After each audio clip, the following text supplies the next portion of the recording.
Welcome back. This week we're talking about freehand drawing and freehand sketching. And in this video we'll be covering some of the different types of freehand drawings. Let's start off by looking at gesture drawing. Gesture, if you're not familiar with that term, it's a motion of your body or your hand. All right. Gesture drawing reflects and captures motion. That's what it's really for. And the surprising thing about that, as we are architects and drawing buildings that are not in motion, all right, gesture drawing will include static motion.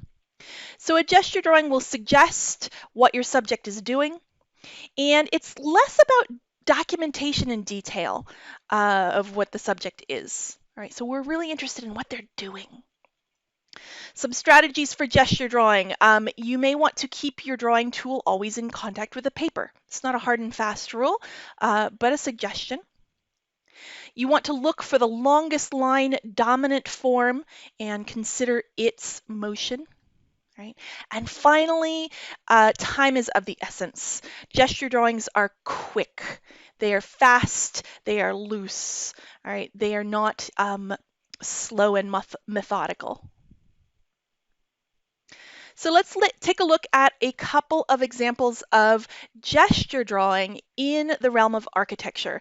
And for this, I chose the work of Frank Gehry because he is famous for the gesture drawing. All right, so you can see on the left his sketch, on the right the final form of Opus Hong Kong.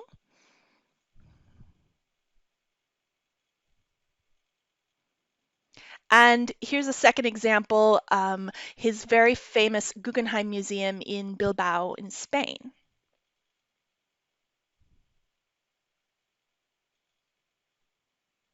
Moving on to our next type of freehand drawing, let's talk about blind contour drawing, or sometimes called contact drawing. This type is going to record your observation as your eyes run over the contours and planes of an object. Your hand will trace them on the page. Right. This is usually used for a study, or it's very common in fine arts training. All right. It's valuable. You use it to develop your eye, develop disciplined observations, and you also use it to develop your hand-eye connection and awareness. It's not typically used for presentation drawings or diagrams. So some strategies to do a blind contour drawing is to keep your eye on your subject and never on the image. You don't look at the image. Some people even block it out. Right? Your drawing tool never leaves the paper. You don't pick it up. If you backtrack, you just continue that line. Right? It's a little bit slower than gesture drawing. All right? You don't have to go fast. You can be meticulous and have a concentrated observation of the details. And finally, the drawing's actual resemblance to the subject is irrelevant. All right, it may or may not actually look like the subject, which is one of the reasons that this is not a presentation drawing. So let's take a look at some examples of blind contour drawings in architecture, and these are some studies. Looks like on the left we have a Victorian building, and on the right we have a lamp and a clock.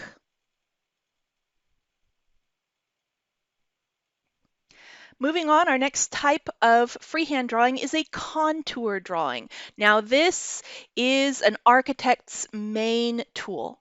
All right, a contour drawing documents and defines what you as the artist are seeing, and it will lead us to a more detailed understanding of how the parts relate to the whole.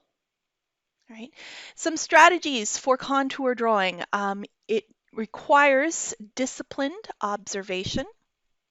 You might want to use a blind contour as a pre-work or a study for a contour drawing. And it's important to carefully choose your position, remembering that we're doing an architectural drawing here, for the most descriptive point of view. So let's take a look at some examples. On the left, we have a beautiful contour drawing of, it looks like we're looking up into a cathedral.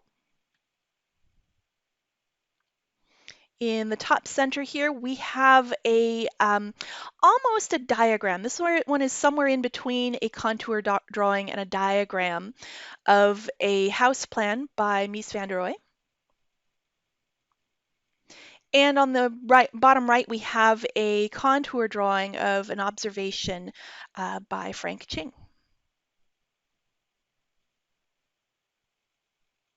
Next in our list of freehand drawing types are value drawings. Value drawings create 3D illusion on a two-dimensional surface. And we use them to illustrate visual qualities that can't be fully described by line alone. Value is key to the illusion of light. And so let's take a look at our example. On the left side of the face, we see a contour drawing. On the right side of the face, you can see the same subjects illustrated using value instead of contour. And you can tell the depth and the illusion of light that was created. Here's a couple of great examples of value drawing used in architecture. On the left, the value is really accurately describing the shape and form of the subject.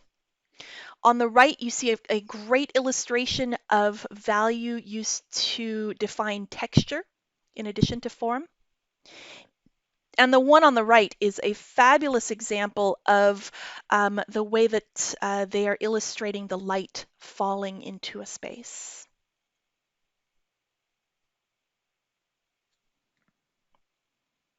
Our last type of freehand drawing here today is diagramming.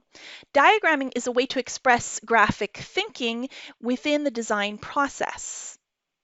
And we're going to talk a lot more about diagramming later in the semester, so I'm only going to just touch on it here.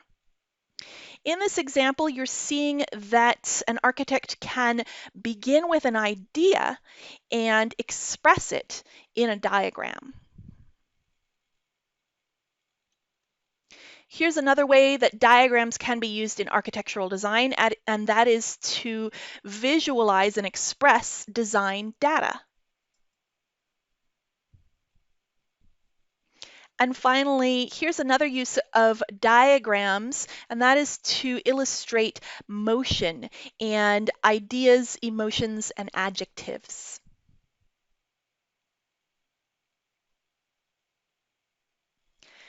Thanks, everyone. We just took a look at 5 different types of freehand drawings and what kinds of information they can convey as graphic communication.